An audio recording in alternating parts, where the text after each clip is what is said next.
I'm going to hate myself for saying this, but guys, I think it looks absolutely epic.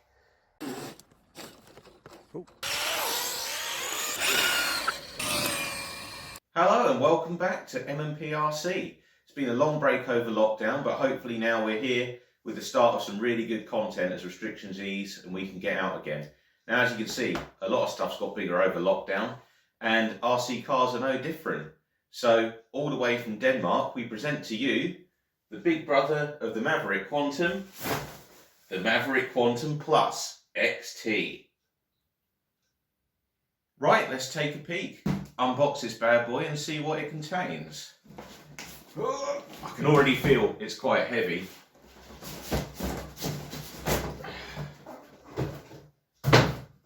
Oh, look at that.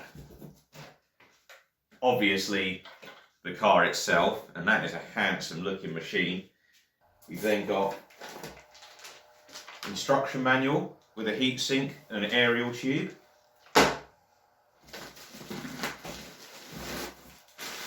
Trigger wheel controller. If it's anything like the last one, it's really good. It's got a adjustable sort of speed limiter on the top, so if you want your kids to mess about with it, whatever, you can turn it down. Quite a handy feature. And a bag of spare arms. Now this is a useful little addition. These beasts and the one before them had a slight design flaw where their arms crumbled a bit like Danish pastries. But if you know anything about Denmark, they can make good plastics. Like Lego, if you've ever trod on one of those, you'd know about it.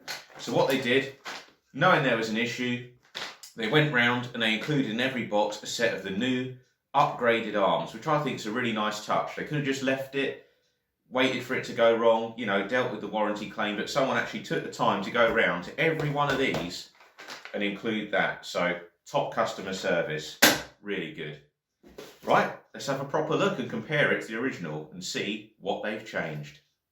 Right, in case you're unfamiliar with what the Quantum Plus is, or the original Quantum, the Maverick brand has been bought out by HPI as their sort of entry-level range of rigs. And the Maverick Quantum came out, I think, last year. That's the original, which we'll compare this to in a minute. The Quantum Plus is the sort of Mark II of that. It's longer, it's wider, and it should be a really capable sort of drive-in rig. So overall, it's a 1/10 scale truggy. It's on the larger side of the 1/10 scale range. Really nice looking, decent amount of weight to it. It's brushless, designed to run 3S. It's got really big 3100 kV motor now and 100 amp ESC, a centre diff, 4-wheel drive, full metal drivetrain, as in you've got metal CVDs at the front, metal dog bones at the rear, metal centre shaft. Yeah, it should be a really capable, fun little truggy.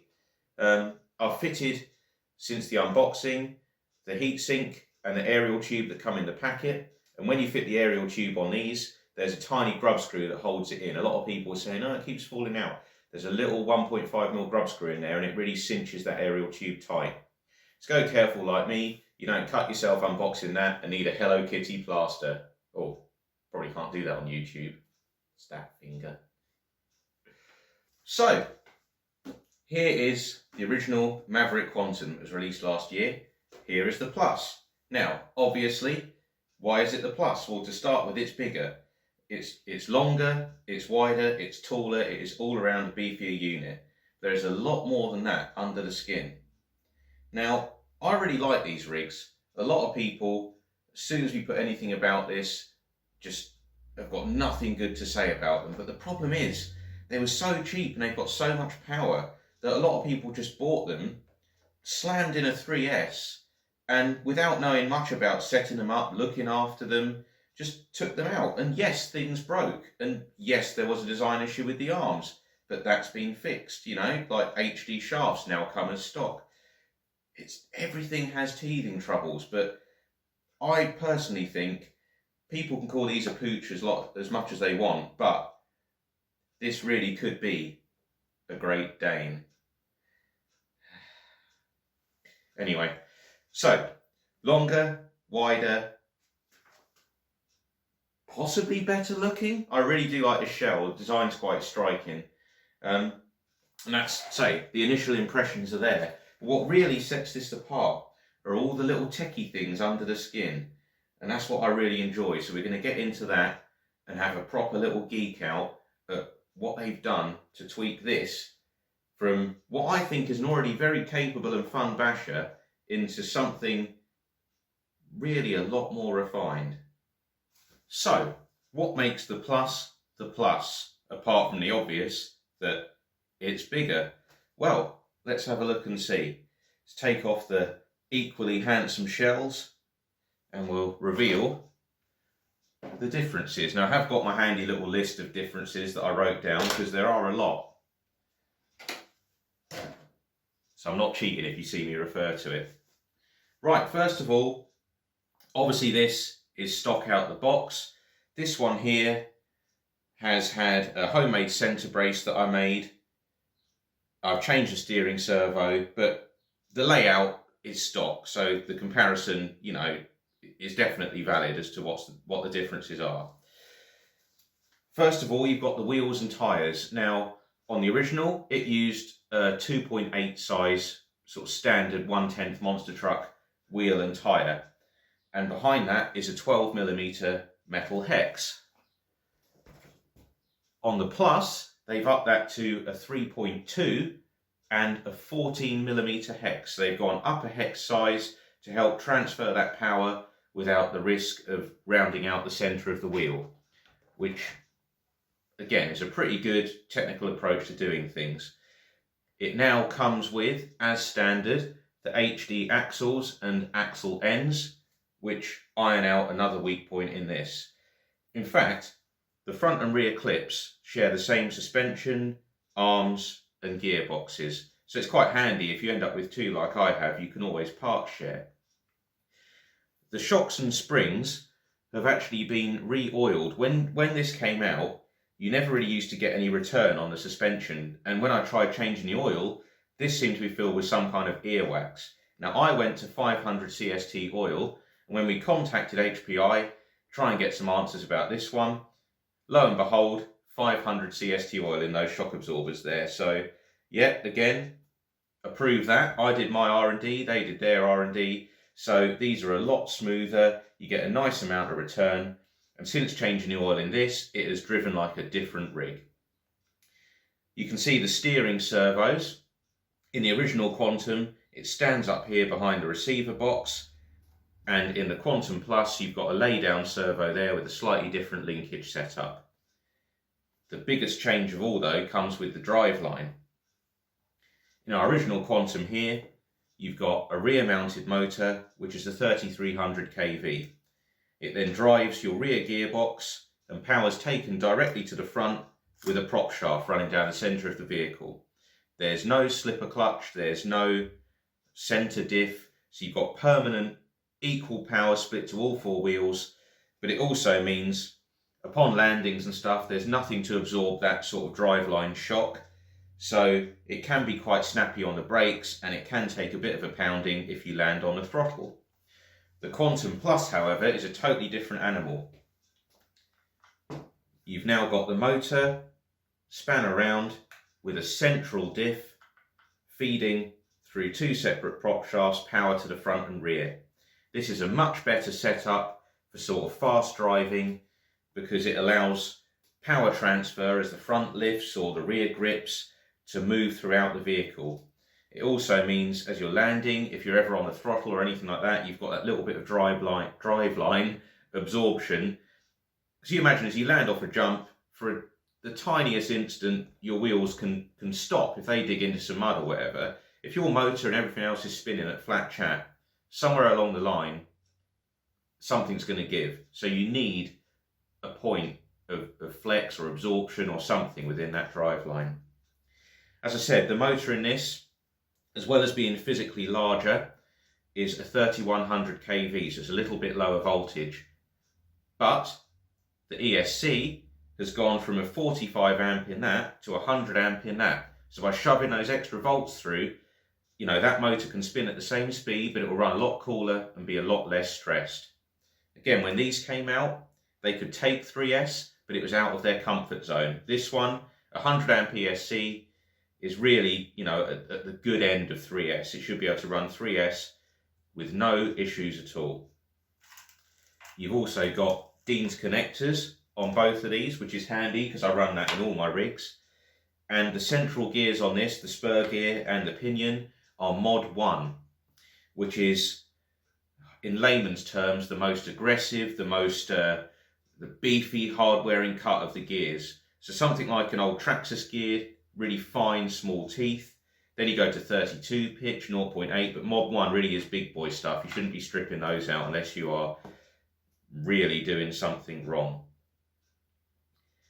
The whole setup, obviously, with that, the weight distribution does seem slightly more even. And one other thing I've noticed is if you flip them upside down, the original Quantum's got what I call sort of outrigger pods. And as you can see by the dirt there, as you're running along terrain, quite a lot of stuff likes to sort of try and wedge itself in that. It's quite a dirt trap, sort of chucks it all into the diffs and things. The Plus has got a nice smooth bottom surface. So, you know, if you're going across rough terrain or anything, you're going to have no hang-ups there. I don't know if aero comes into it, but it can't hurt. And the other thing is, for the same overall ride height, your centre of gravity is lower because the middle of this is raised up and all your weight and electronics are higher in the air than this. So again, it really should make a good handling little rig. It's got some centre braces here to support it front and rear, try and stop those prop shafts from flexing if there's any give. Yeah, it really does look like a good little beastie. You know, if I was let loose with a pen and one of these, something like this is probably how mine would end up. So props to HPI for that. I really think, as I said, they've done a good job with this and it's going to be a capable little buggy. Well, that about wraps it up for the rough unboxing and overview of this. Obviously you want to go and use it, which will be the more interesting side of things. To finish off the video, there's a bit of, I haven't mentioned the price yet, obviously, and we compare it to a few of its rivals and see where it stands. So these prices are taken in the UK, they're in pound sterling, and I've used Model Sport's website as a reference because I always find them to be great customer service. They're just my go-to, not sponsored. So currently, on Model Sport's website, you can buy this for $249. And everyone on the forums, the first thing they say, oh, you can buy an armour for that, you can buy an armour for that, or a Traxxas. Well, yeah, but I don't feel like it compares. So let's see what we can get in that price range and compare a few stats. So this is four-wheel drive, brushless, 3S. Okay, that's the basic lowdown. So the only real rival I see, which we've already compared to this one, but this is significantly cheaper, at £259 is the associated rival MT10. Now we might insert a little bit of footage here because Paul's got one of them.